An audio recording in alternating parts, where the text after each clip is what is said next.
So ಇದು ಸಂಗತಿ. ಮತ್ತೆ ಕಾಂತಾರದ ವಿಚಾರಕ್ಕೆ ಸಂಬಂಧಪಟ್ಟಂಗೆ ಬರಬೇಕು ಅಂತ ನೋಡಿ, ಹಿಂದಿನ ಕಾಂತಾರಕ್ಕೂ ಈಗಿನ ಕಾಂತಾರಕ್ಕೂ ಅಜಗಜಾಂತರವಾದ ವ್ಯತ್ಯಾಸ ಇದೆ. ಬರೀ ಏನು ಅಂತಂದ್ರೆ ಅದು ಮೇಕಿಂಗು ಅದು ಕಥೆ ಅಷ್ಟು ಮಾತ್ರ ಅಲ್ಲ.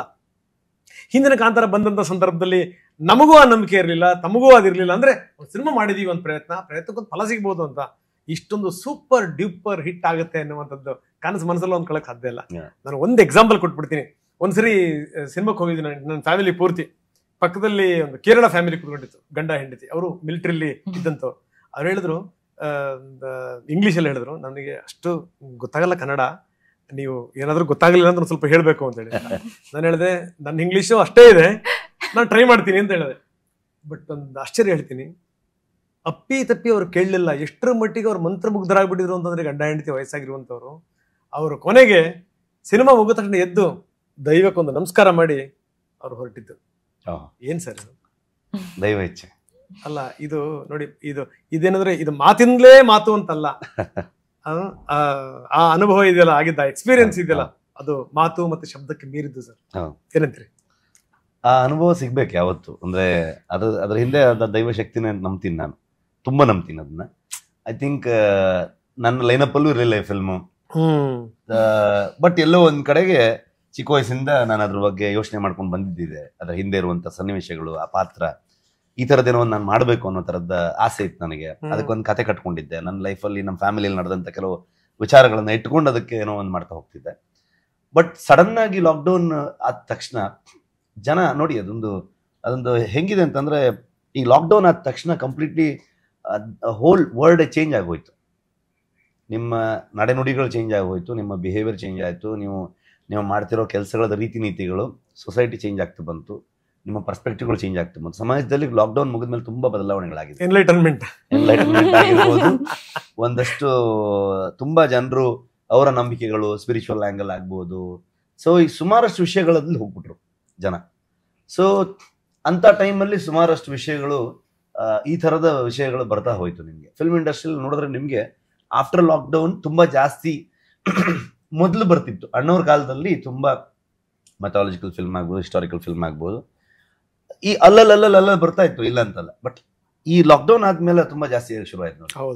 ಅದು ಯಾರು ಇಂಟೆನ್ಷನಲಿ ಮಾಡಿದ್ದಲ್ಲ, ಅದು ಒಂದೊಂದು ಇಂಟೆನ್ಷನ್ ಮಾಡೋಕೆ ಎಲ್ಲರೂ ಮಾತಾಡ್ಕೊಂಡು ಮಾಡ್ಬೇಕು. ಸೊ ಇಟ್ ಸ್ಟಾರ್ಟೆಡ್ ಒಂಥರ. ಸೊ ನಾನು ಲಿಸ್ಟಲ್ಲಿ ಇಲ್ದಿರೋದೇನೋ ಫಿಲ್ಮು, ಏನೋ ಒಂದು ಕತೆ ಯಾವುದೋ ಕಾರಣಕ್ಕೆ ಸೆಕೆಂಡ್ ಲಾಕ್ಡೌನ್ ಊರಲ್ಲಿ ಹೋಗಿ ಕೂತ್ಕೊಂಡಿದ್ದಾಗ ಈ ತಲೆಗೆ ಬಂದು, ಸೊ ಅಲ್ಲಿಂದ ಮಾತಾಡ್ದ ಡೆವಲಪ್ ಆಗಿ, ಇನಿಷಿಯಲಿ ಅದರಲ್ಲಿ ದೈವದ ವಿಚಾರ ಇರಲಿಲ್ಲ. ಆ ಕತೆ ಮಾಡ್ತಾ ಮಾಡ್ತಾ ಕೃಷಿಗೆ ಸಂಬಂಧಪಟ್ಟಿದ್ದ ಅಂದ ತಕ್ಷಣ ಅಲ್ಲಿ ಡೆಫಿನೆಟ್ಲಿ ದೈವ ಬಂದೇ ಬರುತ್ತೆ ನಮಗೆ. ಅಲ್ಲಿ ಕನೆಕ್ಟ್ ಮಾಡ್ಕೊಂಡು ಬಂದ ತಕ್ಷಣ ಒಂದು ವರ್ಡ್ ಬಿಲ್ಡ್ ಆಗೋಯ್ತು. ಅದು ಐ ಥಿಂಕ್ ಇನಿಷಿಯಲ್ ಫಾರ್ಮ್ ಆಗಿದೆ ಒಂದು 20 minutes ಅಲ್ಲಿ. ಮಾತಾಡ್ತಾ ಹೆಂಗೆ ನಿಮ್ಗೆ ಯಾರಿಗೂ ಫೋನ್ ಮಾಡಿದೆ, ಇವ್ರಿಗೆ ಯಾರಿಗೂ ಫೋನ್ ಮಾಡಿದೆ, ಅವ್ರಿಗೆ ಯಾರಿಗೂ ಫೋನ್ ಮಾಡಿದೆ, ಎಲ್ಲರೂ ಫೋನ್ ಮಾಡ್ತಾ ಹಾಗೆ ಮಾತಾಡ್ತಾ ಡೆವಲಪ್ ಮಾಡ್ತಾ ಇದ್ದೀನಿ. ಆಕ್ಚುಲಿ ನನ್ನೊಳಗಡೆ ನಾನು ಮಾತಾಡ್ತಿದ್ದಿದ್ದು ಅದು. ನನ್ಗೊಂದು ಆ ಕಡೆಯಿಂದ ಒಂದು ಎಂಡ್ ಬೇಕಿತ್ತು ನನಗೆ. ಆ ಕಡೆ ಒಂದು ಯಾರ ಹತ್ರ ಮಾತಾಡ್ತೀನಿ ಅನ್ನೋದು ಒಂದು ಬೇಕಿತ್ತು ಅಷ್ಟೇ. ಬಟ್ ಆಕ್ಚುಲಿ ನಾನು ನಾರ್ಮಲಿ ಕತೆ ಮಾಡ್ಬೇಕಾದ್ರೆ ಹಂಗೆ ಮಾಡ್ತೀನಿ. ನಿಮ್ಗೆ ಹೇಳ್ತಾ ಬಿಲ್ಡ್ ಮಾಡ್ತಾ ಹೋಗ್ತಾ ಇರ್ತೀನಿ. ಡೌನ್ಲೋಡ್ ಆಗ್ತದೆ. ಸೊ ನನಗೂ ಗೊತ್ತಿರಲ್ಲ, ಫ್ಲೋಲೇ ಆಗ್ತಿರುತ್ತೆ. ವಿಜಯಣ್ಣ ಹೇಳ್ತಾನೆ ಡೆವಲಪ್ ಮಾಡಿದೀನಿ, ಅರವಿಂದ್ ಹೇಳ್ತಾನೆ ಡೆವಲಪ್ ಮಾಡಿದೀನಿ, ನಾನು ಕೋ ರೈಟರ್ಸ್ ಗಳಿಗೆ ಹೇಳ್ತಾ ಡೆವಲಪ್ ಮಾಡಿದೀನಿ. ಸೊ ಅಲ್ಲೇ ಮಾತಾಡ್ತಾ ಬೇಸಿಕಲಿ ನನ್ನೊಳಗಡೆ ನನಗೆ ನಂದೇ ಒಂದು ಕನೆಕ್ಷನ್ ಕೊಟ್ಕೊಂಡು ಮಾತಾಡ್ತಾ ಇರ್ತೀನಿ. ಅದನ್ನ ಆಗಿದೆ. ಎಸ್, ನಾನು ಮಾತಾಡ್ತೀನಿ, ತುಂಬಾ ಸಂಗತಿಗಳಿದೆ ಮಾತಾಡ್ಲಿಕ್ಕೆ. ಜೊತೆಗೆ ರುಕ್ಮಿಣಿ ಮೇಡಮ್ ಹತ್ರ ಮೇಡಮ್, ಕನ್ನಡಕ್ಕೆ ಸಿಕ್ಕಂತ ಅರಗಿಣಿ ನೀವು ಆರಂಭದಲ್ಲಿ ಹೇಳ್ಬಿಟ್ಟೆ ನಾನು. ಏನು ಅಂದ್ರೆ ಈಗ ಒಂದು ಹೊಸ ಕ್ರಶ್ ಶುರು ಆಗಿದೆ, ಅದಕ್ಕೆ ಕಾರಣ ನೀವು. ನೋಡಿ, ಇಂಥ ಟೀಮ್ ಒಂದು ಭಾಗ ತಾವು, ಏನು ಅನ್ಸುತ್ತೆ? ತುಂಬಾ ಹೆಮ್ಮೆ ವಿಷಯ ಸರ್ ನನಗೆ. ಇಟ್ಸ್ ತುಂಬ ಬೆಳೆದಿದ್ದೀನಿ. ಅಂದರೆ ಈ ಸಿನಿಮಾ ಶೂಟ್ ಮಾಡಬೇಕಾದ್ರೆ ತುಂಬ ವಿಷಯಗಳು ಕಲ್ತಿದ್ದೀನಿ. ಲೈಕ್ ಯುನೋ ನಮ್ಮ ಕಾನ್ವರ್ಸೇಷನಲ್ಲೇ ನೀವು ನೋಡಿದ್ದೀರಾ, ರಿಷಬ್ ಸರ್ ಜೊತೆಗೆ ಮಾತಾಡಬೇಕಾದ್ರೆ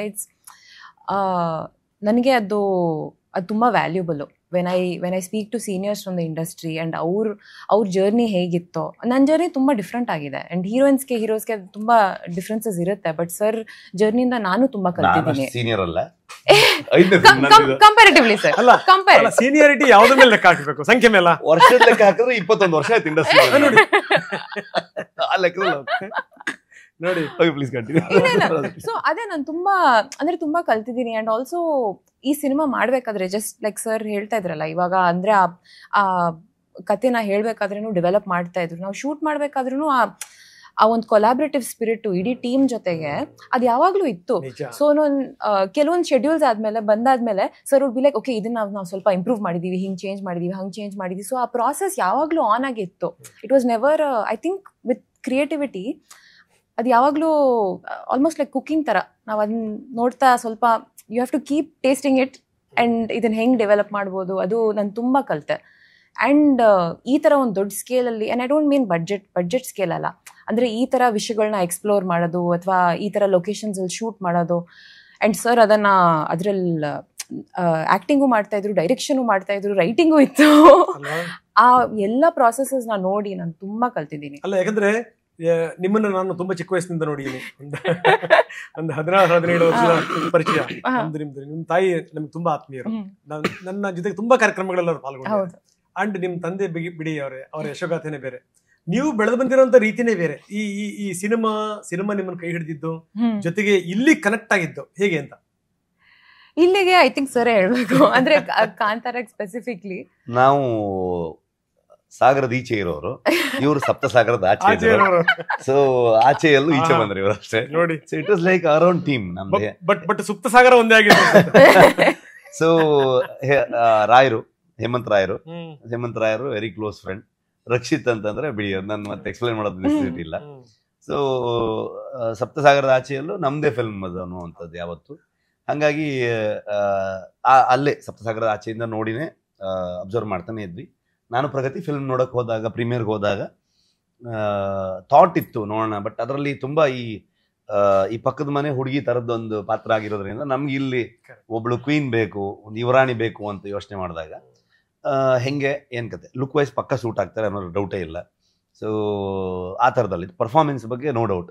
ಸೊ ಯಾಕಂದ್ರೆ ನಾವು ಅದ್ರದ್ದು ಗ್ಲಿಮ್ಸಸ್ ಎಲ್ಲ ನೋಡಿದ್ವಿ, ಸಾಂಗ್ಸ್ ನೋಡಿದ್ವಿ, ಆಮೇಲೆ ಇವರು ಬೇರೆ ಫಿಲ್ಮ್ಗಳನ್ನೆಲ್ಲ ನೋಡಿದ್ರೋದ್ರಿಂದ ಡೌಟ್ ಇರಲಿಲ್ಲ. ಬಟ್ ಹೆಂಗೆ ತುಂಬಾ ಹಂಗೆ ಇರ್ತಾರ ಅಥವಾ ಹಿಂಗೆ ಚೇಂಜ್ ಓವರ್ ಸಿಗ್ತಾರ ಅನ್ನೋ ಥರದ್ದು. ಸೊ ಅದಾದ್ಮೇಲೆ ಸಿನಿಮಾ ನೋಡಿದ ತಕ್ಷಣ 100% ಇಲ್ಲ ಇವ್ರು ಚೆನ್ನಾಗಿ ಸೂಟ್ ಆಗ್ತಾರೆ ಅಂತ ನಾನು ಪ್ರಗತಿ ಫಸ್ಟ್ ಡಿಸ್ಕಸ್ ಮಾಡೋದು. ಅದಾದ್ಮೇಲೆ ಅಲ್ಲಿಂದ ಪ್ರೀಮಿಯರ್ ಮುಗಿಸ್ಕೊಂಡ್ವಿ, ತುಂಬಾ ಚೆನ್ನಾಗಿತ್ತು, ಎಲ್ಲರೂ ಇಮೋಷನಲ್ ಆಗ್ಬಿಟ್ರು. ಈ ರಾಯರು ಒಂದು ಬರೀ ಎಳ್ಸೋದೇ ಆಗೋಯ್ತಲ್ಲ, ಈ ರಕ್ಷಿ ಶೆಟ್ಟಿದು ಅದೇ ಕತೆ, ಈ ರಾಯರು ಅದೇ ಕತೆ. ಸೊ ಬಂದ್ರು, ಎಲ್ಲ ಫುಲ್ ಖುಷಿಯಾಗಿದ್ರು. ನಾನು ಪ್ರಗತಿನೂ ಇದ್ವಿ, ಅಲ್ಲೆಲ್ಲ ಊಟಕ್ಕೆ ಹೋಗಿದ್ವಿ ಎಲ್ಲರೂ. ಅವಾಗ ರಕ್ಷಿತ್ ಹತ್ರ ಹೇಳಿದೆ, ಮೋಸ್ಟ್ಲಿ ಇವ್ರನ್ನ ಮಾತಾಡ್ತೀವಿ, ನಾವು ಫೈನಲೈಸ್ ಮಾಡೋ ತರ ಯೋಚನೆ ಇದೆ. ಆಮೇಲೆ ತುಂಬಾ ಸ್ಟ್ರಾಂಗ್ ಆಗಿತ್ತು ನನಗೆ ಕನಕಾವತಿ ಅನ್ನೋ ಕ್ಯಾರೆಕ್ಟರ್ಗೆ. ಅಂದ್ರೆ ಪ್ಯಾನ್ ಇಂಡಿಯಾ ಅಂತ ಹೊರಟ ತಕ್ಷಣ ಒಂದಷ್ಟು ಈಗ ಬೇರೆ ಬೇರೆ ಆಪ್ಷನ್ಸ್ಗಳು ಸಿಕ್ಬಿಡುತ್ತೆ. ನಮ್ಮಲ್ಲಿ ನಾರ್ಮಲಿ ಸ್ವಲ್ಪ ಆಪ್ಷನ್ಸ್ ಕಮ್ಮಿ ಕಂಪೇರ್ ಮಾಡಿದ್ರೆ, ಕಲಾವಿದರುಗಳನ್ನ ನಮ್ಗೆ ಸ್ವಲ್ಪ ಆಪ್ಷನ್ಸ್ ಕಮ್ಮಿ ಅನ್ಸ್ಬಿಡುತ್ತೆ. ಸೊ ಹೊಸಬರಿಗೆ ಹೋಗ್ತೀವಿ ಅಂತಂದಾಗ ನಮ್ಗೆ ಏನು ಇಶ್ಯೂಸ್ ಇರಲ್ಲ, ಆರಾಮಾಗಿ ಹೋಗ್ಬೋದು ಅಲ್ಲಿಗೆ. ಸೊ ಇಲ್ಲಿ ರಕ್ಷಿತ್ ಹೇಳಿದ ತಕ್ಷಣ ಏ ಮಗ ನಾನು ಹೇಳ್ತೀನಿ ಅಂತ, ಇನ್ನು ಟೈಮ್ ಇದೆ ಅಂತ ಅನ್ಕೊಂಡು ಅಲ್ಲೇ ಹೇಳ್ತೀನಿ ನಾನು ಅಂತ ಬ್ರೇಕ್ ಮಾಡ್ಬಿಡ್ತೀನಿ, ಬ್ರೇಕಿಂಗ್ ನ್ಯೂಸ್ ಕೊಟ್ಬಿಡ್ತೀನಿ ಅಂತ ಹೇಳ್ಬೇಡ ಅಂತ ಅನ್ಕೊಂಡು ಅದ್ಮೇಲೆ ಸುಮಾರು ಟೈಮ್ ಬಿಟ್ಟೆ ಮಾತಾಡ್ತೀವಿ. ಆಕ್ಚುಲಿ ಅಂದ್ರೆ ನಾವು ಸ್ಕ್ರಿಪ್ಟ್ ಎಲ್ಲ ಕಂಪ್ಲೀಟ್ ಮಾಡ್ಕೊಂಡು ಇನ್ನೂ ಒಂದ್ ಸ್ವಲ್ಪ ಯೋಚನೆ ಮಾಡಿ ಅದಾದ್ಮೇಲೆ ಒಂದ್ ದಿವಸ ಅವ್ರಿಗೆ ಫೋನ್ ಮಾಡಿ, ಒಂದ್ಸಲ ನೀವು ಬನ್ನಿ ಭೇಟಿ. ಆ ಒಂದು ಕರೆ ಮರೆಯಲಾರದ ಕರೆ. ಖಂಡಿತವಾಗ್ಲೂ ಸರ್.